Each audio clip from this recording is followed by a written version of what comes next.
दोंडाईच्यात मंत्रोच्चारात नगराध्यक्ष नयन कोहरांनी स्वीकारला पदभार. धुळे. दोंडाईच्यात मंत्रोच्चारात नगराध्यक्षा नयन कोहरांनी 30 डिसेंबर मंगळवारी नगराध्यक्ष पदाचा पदभार स्वीकारला. यावेळी त्यांचे स्वागत पालकमंत्री जयकुमार रावल यांनी केले. 5 वर्षात विकास कार्यात इतिहास घडवण्याची जबाबदारी सर्व नगरसेवकांवर असल्याचे प्रतिपादन यावेळी पालकमंत्री जयकुमार रावल यांनी केले.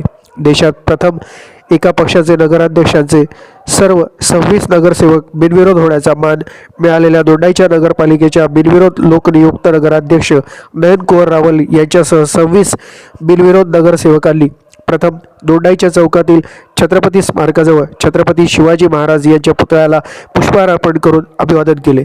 त्यानंतर ढोल ताशाच्या गजरात पायी चालत जाऊन दोंडाईच्या पालिकेच्या सभागृहात मंत्रोच्चारात नगराध्यक्षपदाचा पदभार नयन कुवर रावल यांनी स्वीकारला. यावेळी त्यांचे प्रथम स्वागत पालकमंत्री जयकुमार रावल यांनी पुष्पगुच्छ देऊन केले.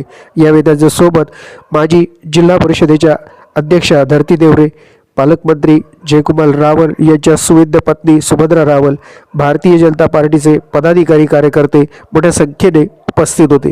त्यांनीही नगराध्यक्ष नयन कुवर यांना पुढील वाटचालीसाठी हार्दिक शुभेच्छा दिल्या. यावेळी फटाक्यांची आतिषबाजी करण्यात आली.